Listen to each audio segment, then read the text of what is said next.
doing this, but please share your love with Julia. All set? Okay, great. Great. Good afternoon, everybody. We're back from town meeting break, and it is Tuesday, March 12th, and we are, I don't know what we're doing into crossover. We're not waltzing the crossover, but boy, we barreling into We're harmonizing. How about that? So today is a Senate, and this is Senate Democratic Caucus, Allison Clarkson, and we have a great group of, we have a bunch of important things to chat about today. First, we have our first finance statement due at the Secretary of State by the end of business on Friday. So Friday the 15th, please update your financial statements, or what are they actually called? Disclosure, campaign finance, thank you, is due this Friday. And today we're going to be addressing one of our top priorities of the session, which is flood recovery, safe recovery, flood resiliency, how government can better respond to disasters. And to tee us off, I would love to give us to our pro tem, Senator Bruce. Thanks, Allison. So I think they can see me. So I just wanted to start out with something we don't typically do in these caucuses, and that's to talk about the response to our work. We tend to stick to our work, and then we get what responses we get. And in my office, we try to deal with those. But I feel like we need to take a different tack when it comes to climate change and the effects of climate change, including flooding. And what I'm talking about is this. In America, we have basically a two-party system. In Vermont, we do have a major third party, but the Republicans and the Democrats are in large part contesting the policy space. And I feel as though when it comes to climate change and when it comes to flooding, the Republican Party nationally, but also in Vermont, has left the table. They are not producing policy when it comes to climate change. And that is a serious considered decision on their part. It's not a temporary thing that's happening this session. It is something that's been adopted years ago, and it's much more extreme at the national level. But we see it in this building every time we come out with something to mitigate the effects of climate change or to slow the effects of climate change. And I'm talking about things like the clean heat standard, the renewable energy standard, which we are going to see a concerted campaign to kill. And this bill, the flooding bill, will also see a concerted campaign to slow it, alter it, or kill it. And that is because, again, one of the major parties, and it's the Republican Party in Vermont and nationally, has decided not to create policy to deal with this issue. What they do, and I don't consider this name calling. This is a description, a factual description of what goes on in this building. So what they do is wait for us to offer policy in this space, and then they line up against it with whatever the best argument is. The two arguments that we usually hear are that it costs more than $1 and it will disrupt a little bit to a lot. So if you're talking about remaking an economy that is running on fossil fuels, and we say we need an economy that doesn't run on fossil fuels, that will require huge systemic change that will produce some disruption. It will also come at some cost. So if you think about your own home and you try to come up with something that will reduce your carbon footprint, even reducing your compost is going to create some cost and some disruption. So at the state level, I just want everybody to be aware that nothing will be different with these bills than what we saw with S5, the clean heat standard. So the renewable energy standard, these flooding bills will receive not kudos for your work. So chairs, you know this, I'm not telling you anything you don't know. You will not receive kudos, you will receive instead sharp criticism, paid advertising, talking about how you're going to cost Vermonters money that they don't have. And that is an unfortunate fact of life. So that's my message to all of us. And it's, we need to circle our wagons. We need to rededicate ourselves to getting these things through. But I'm also talking to the Vermont media, and I will direct it to them should any of them be listening, because the way it works is when the renewable energy standard comes out, the headline is Democrats propose comprehensive legislation. Republicans point out that it will cost X number of dollars, with a quote from Phil Scott right up front. And the problem with that is that the headline should be Democrats propose comprehensive climate change legislation. Republicans don't. Republicans offer nothing. But the media, because it's become so normalized, skips that step, and they go to what's problematic about the legislation that's coming forward, which is, of course, exclusively Democratic / progressive. So with that said, I don't want to dampen anybody's day. It's sunny out. We had some rest.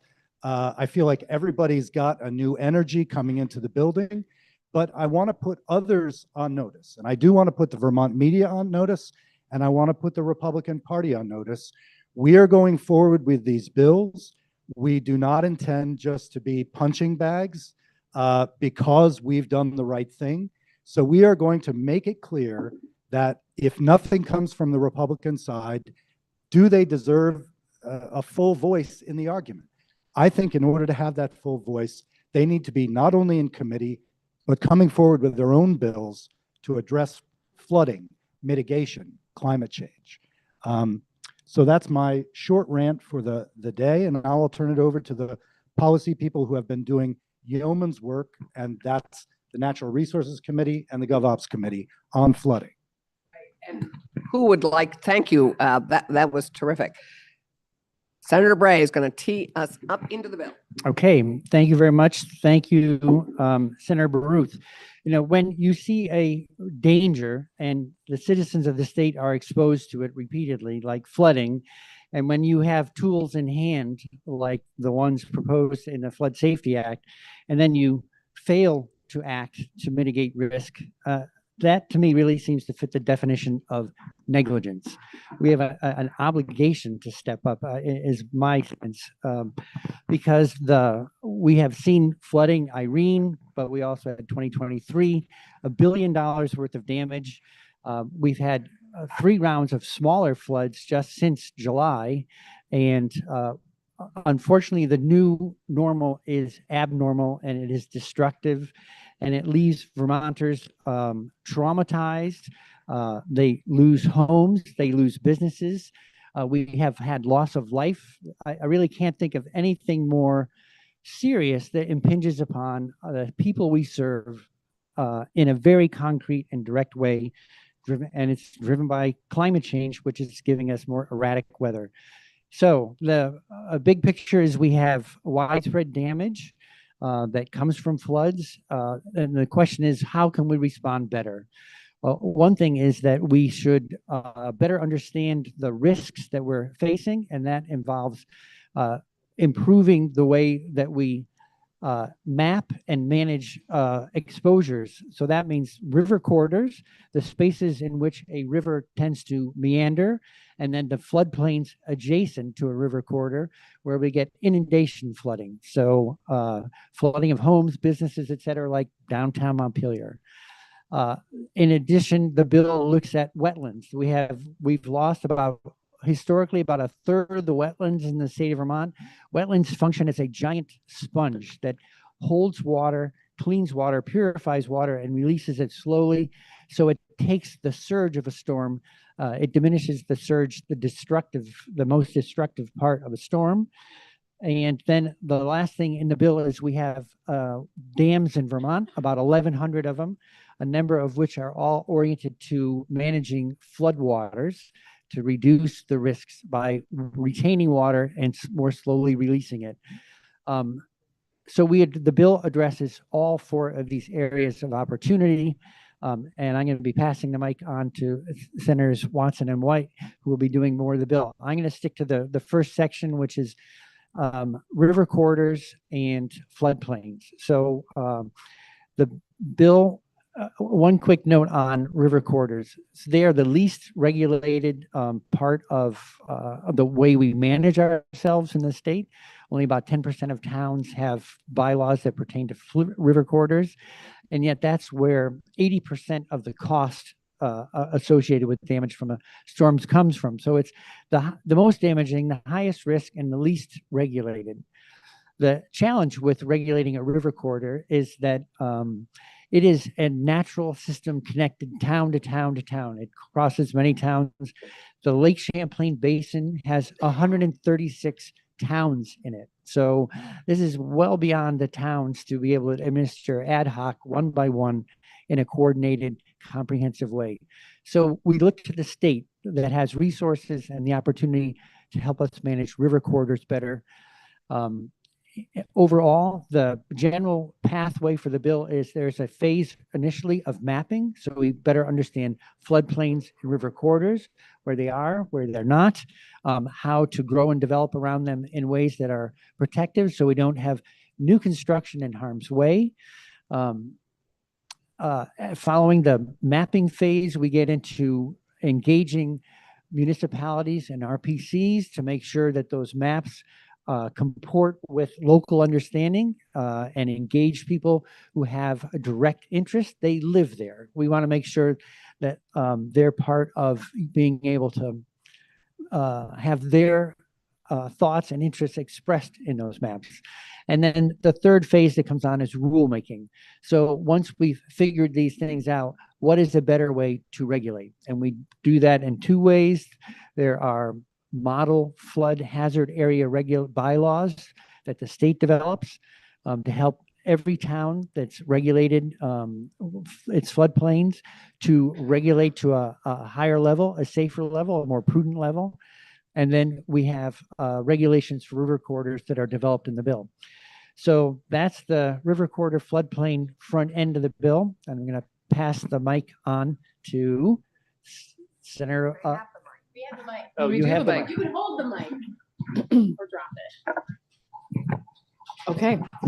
So part of the bill pertains to dam safety. And so this particular section of the bill has four parts.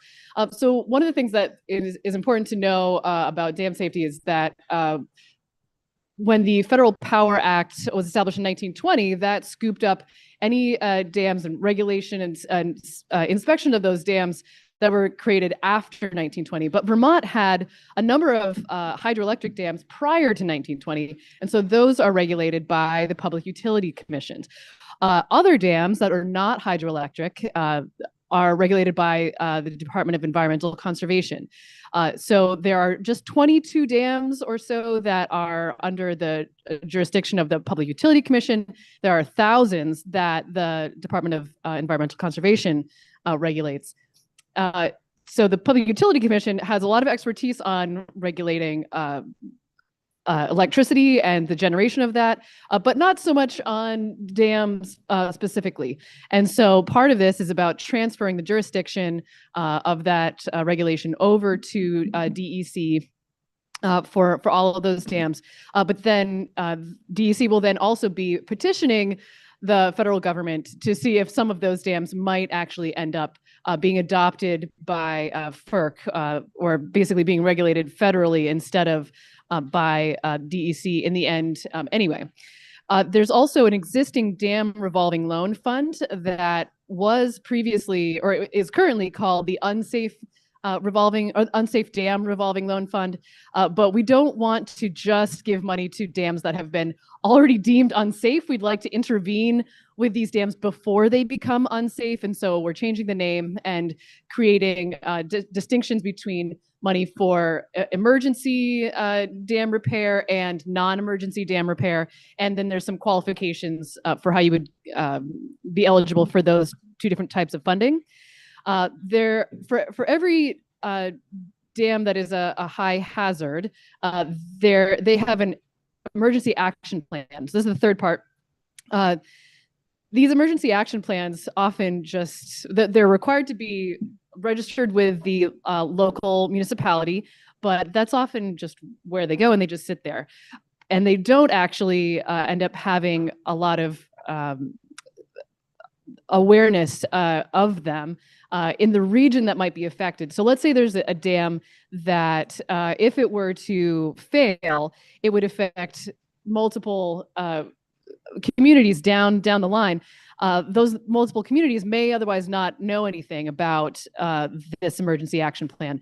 So part of this bill is to look at how we can be regionalizing these emergency action plans, as well as figuring out how we can be notifying relevant agencies that would need to be activated by those action plans. And the last piece is that it does add 6 positions to the dam safety program within DEC because there is an incredible volume of work to be dealt with in this. So that is a brief overview. And would you like it back? Okay, here we go. Well done. And Senator Watson said that in such a calm way, but in committee, I would say that I was a little less calm when we were learning about the implications of dam safety. So I appreciate her tenor on that topic, because as you can understand, it has serious life safety and public safety implications. So I get to talk to you about wetlands. So wetlands are nature's sponge. And when we have floods, we have water that is going to go somewhere. And wetlands act as the location that can hold that water. So if you think about locations that have high volumes of water flowing towards them, when we design projects or have wetlands, before we have, let's say, a downtown or a development of houses, those wetlands can act to protect those developed areas from flooding. So when you hear from constituents who say, I'm concerned about not allowing development, or I'm concerned about already existing development that is affected by flooding, wetlands are a huge tool in our toolbox for making sure that that development and any future development has a buffer area either before it or after it that holds that space for that water. So we also have wetlands as a valuable asset because of the biodiversity they provide. If you've been to a wetland in your community, you hear the noise of many amphibian species. You see all kinds of diverse wildlife. And while not the focus of this bill, it's an important piece if you're thinking about the ecological health of our state. So what does the bill actually do when it comes to wetlands? The first thing is that it has the wetlands rule go to a net gain policy of 2-to-1. So that means for every area of wetlands that you take away, you have to have a net gain of 2 of that area of land. So essentially, if you're going to get rid of some wetland, you got to make sure that it's somewhere else nearby that you're actually incorporating it, so that we're not continuing to get rid of nature's sponge. It also requires the development and regular updating of wetlands mapping, because we don't necessarily know where all of our wetlands are or how they are going to be of value to us when we think about that increased development and municipal planning. So we also get to track it over time. It requires a report, which we all love, from the Agency of Natural Resources, and it also expands the authority of the Secretary of the Agency of Natural Resources when it comes to enforcement for wetlands. The last thing that I'll talk about before we wrap up on the Flood Safety Act is we have a section in the bill around dock foam. It might seem small and inconsequential, but if you have seen the little beads of foam, or you've seen chunks of foam floating down the river or stuck on a beach, you know how irritating it is as a human being and how detrimental it can be for wildlife and for the cleanup process. So we are moving forward in this bill to reduce dock foam that can be essentially shooken up, broken apart, and go down river during flooding events. So we give some tools in the toolbox for our enforcement folks to be able to start a conversation about not having dock foam that is not sealed, that is not wrapped, and that is the most common type that ends up being in our waterways and gets eaten by animals and gets stuck on the side of beaches and is just really hard to clean up. So, yes. from docks. That is true. That is the correct. Yes. So if you are, let's say, out on a beautiful day on a lake and you want to walk onto the water, but you want to do it safely, or launch a boat, that is what I'm referring to when I say dock. Okay. And typically they need a flotation under them, so they don't have legs. You might see docks that have like legs. These are not those. They have foam that kind of lifts them up and floats them. Okay. So I did just want to add that we have a few folks in the room who, if you're not familiar with them, we have some folks who are experts on different topics. We learned a lot of science in Senate Natural Resources, things that I was not aware of when you compare fluvial versus inundation flooding. And if you have questions that are very science-based, or you want to understand the implications of some of these policies, we have some friendly faces here if you'd like to talk to them. So Before that, Okay, and one quick final note. So, one of the areas where we're going to receive some criticism, we already have, I think, is the cost, as the pro tem alluded to. So the estimated cost for full implementation with all 16 additional staff that would be built in as we managed, I mean, there's a lot of additional work, right? We're talking about dams, wetlands, flood corridors, and flood plains. Taking on all that additional work at the state level entails a full staff of 16, which would be, obviously you'd have to phase in over time, but the estimate is that it would cost about $4.9 million and 16 full-time positions. That won't, again, we're not anticipating that's how we start, but that's the full cost. So at $5 million a year, I just want to remind us all that just last July's flood was $1 billion event, including lifelong trauma for people, loss of business, loss of life, loss of home, and people are still out of their homes. So we're judging that a modest and prudent investment. so we have some questions. If you'd run that over to Bobby, that would be great. And there's, sorry, there's compost bucket is underneath the round table. Yeah, thank you. You know, talking about wetlands, most of us, anyways, I would consider a wetland is a place where you might want to wear rubber boots, right? And so my whole problem with the wetlands rules is how the word wetlands and the ground is determined to be wetlands. This last year, had a maple sugar maker that was off grid, running his sugar rig with diesel fuel and an oil burner in the burner.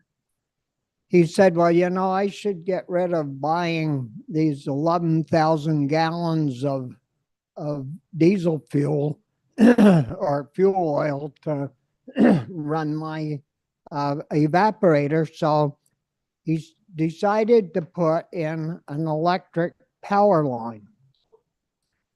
Got $172,000 invested in the power line. And, you know, he was lacking about 700 to 800 feet of getting to the sugar house. And lo and behold, ran into our wetlands. So he couldn't put the line through until he got all this permission. So guess what? He's up there boiling this year using #2 fuel. And he said that he's lived there for over 30 years. And he's never known of one time that he had to wear boots or even high rubber shoes to walk through where they drive by found the wetlands. And so I think, you know, grew up on a farm, know all about wetlands. And wetlands are created in many, many cases by a farmer not digging his field ditches out. So the ditches fill up, the water spreads out into the meadow, course, it dries up once the sun comes out.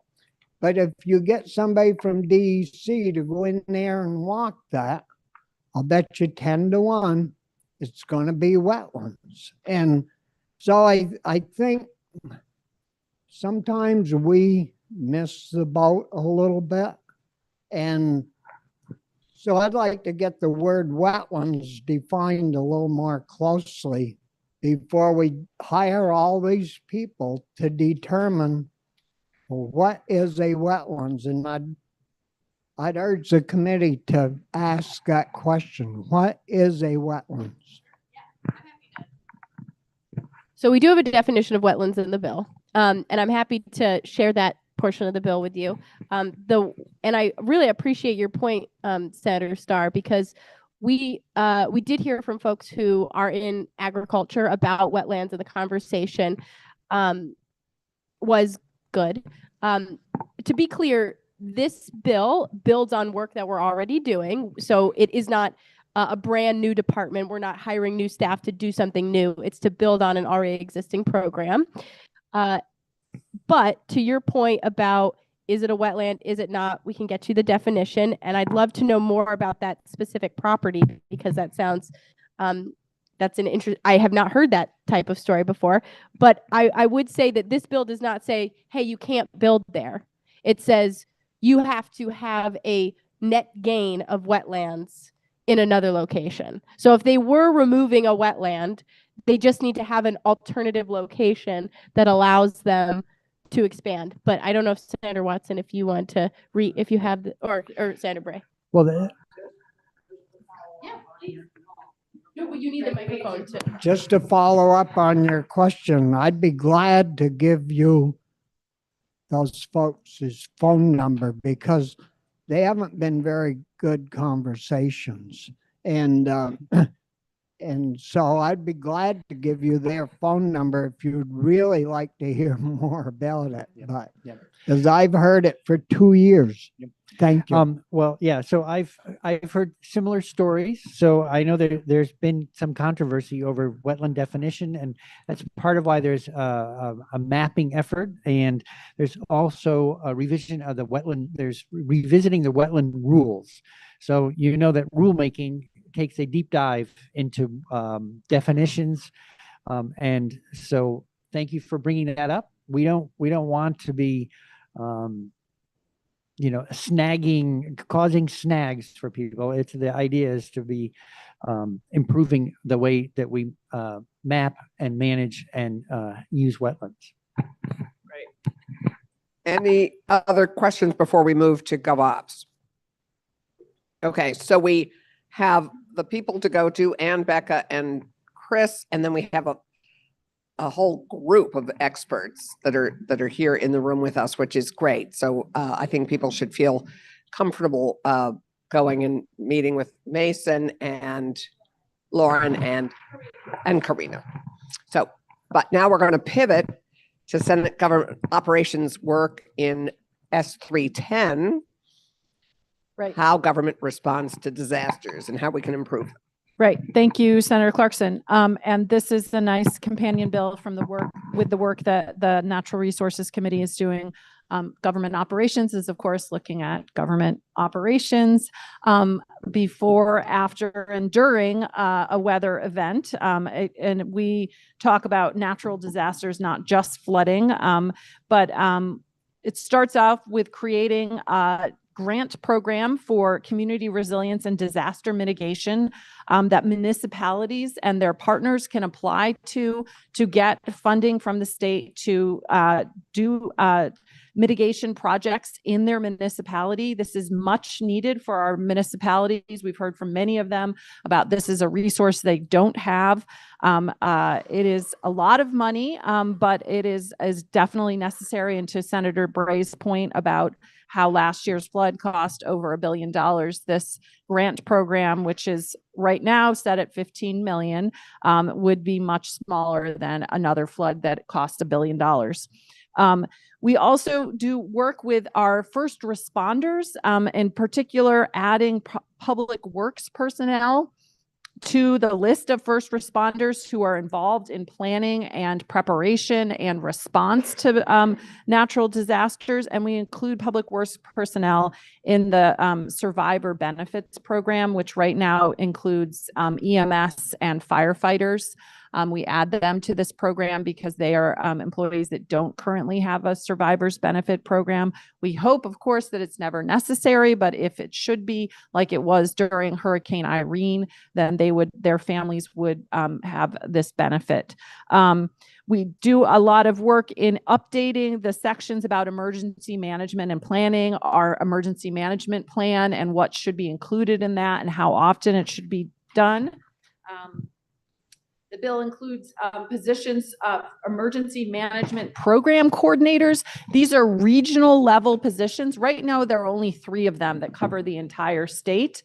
And so this bill would add more positions to have greater coverage at the county and regional level for emergency management planning, response, and preparation.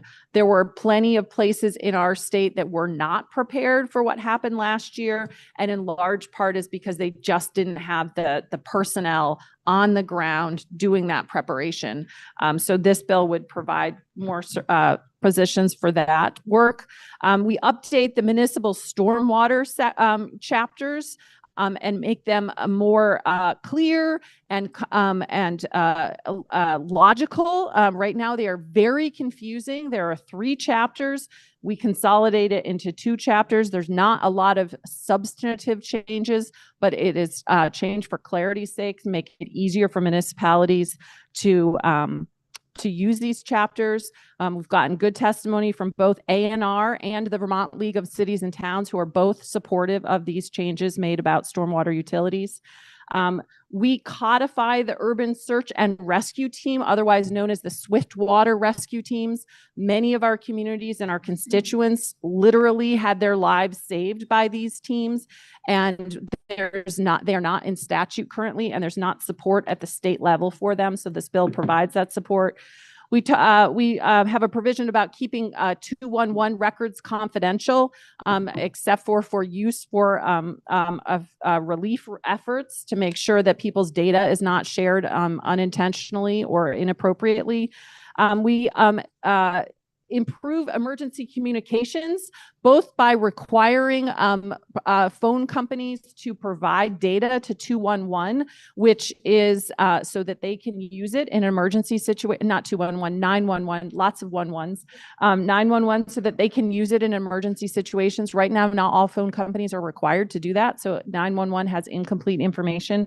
So we would make sure their information is more complete. We also require language assistance services for all emergency communications to make sure that people who are deaf and hard of hearing and deaf-blind are able to access that information appropriately, and also people whose English is not their first language. So all of that would have to be translated.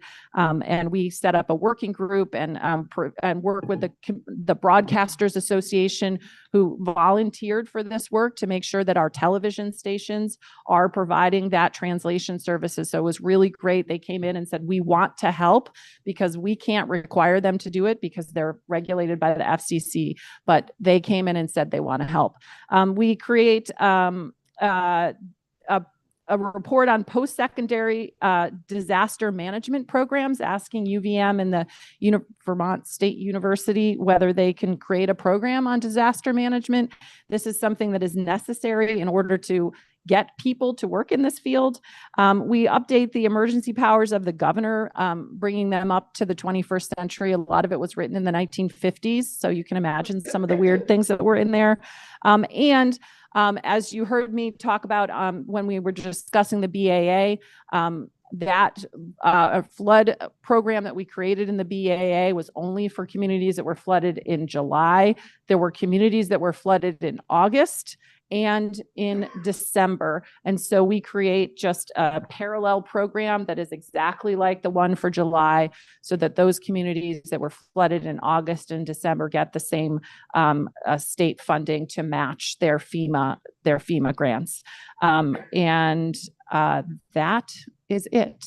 Happy to answer questions. Okay, anybody have a question on this moral? Anything that anybody wants to add from in relation to that? Okay, wow. Great. Well, I think we're set. Thank you all for this presentation. We have, I think, a couple of handouts that that have maybe been handed out, maybe some haven't yet. Thank you, everybody. I think we're going to end early and